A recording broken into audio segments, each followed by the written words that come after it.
Kliniċi speċjalizzati fir-Residenza San Vincenz mhux biss qed joffru kura aħjar għall-anzjani residenti b'inqas inkonvenjent, iżda iwasslu wkoll biex l-anzjani fil-komunità jieħdu servizz tas-saħħa aħjar. Min Jannar sa Awwissu ta' din is-sena, il-kliniċi raw iktar minn 5400 pazjent.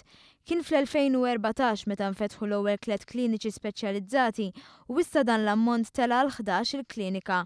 Ronald Fiorentino, uffiċjal mediku tar-Residenza San Vincenz, stqar kif ir-rispons mill-pubbliku huwa wieħed pożittiv. Ir-rispons kien tajjeb sija min-naħa tal-professjonisti tagħna, mix tajba bejn konsulenti min-naħa ta' Mater Dei u impjegati ta' San Vincenz bħal nurses, tissue viability nurses u anke podiatrists fejn tidħol vascular.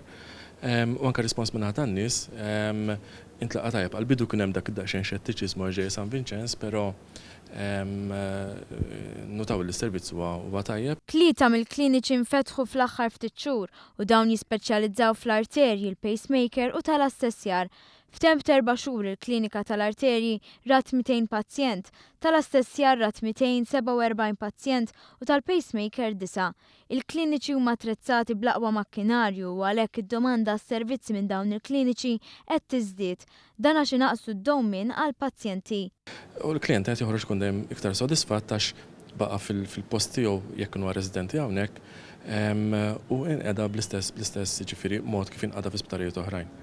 Ronald Fiorentino jistqar kif il-kliniċi qed ibidlu għal kollox ir-Residenza ta' San Vincenz. Għandek clinics ġodda, allura hemm mix ta' idejat anke mal-kollegi tagħna Mater Dei u minn sptarijiet oħrajn, Mount Carmel fejn jidħol psikjatrija u dermatoloġi boffa.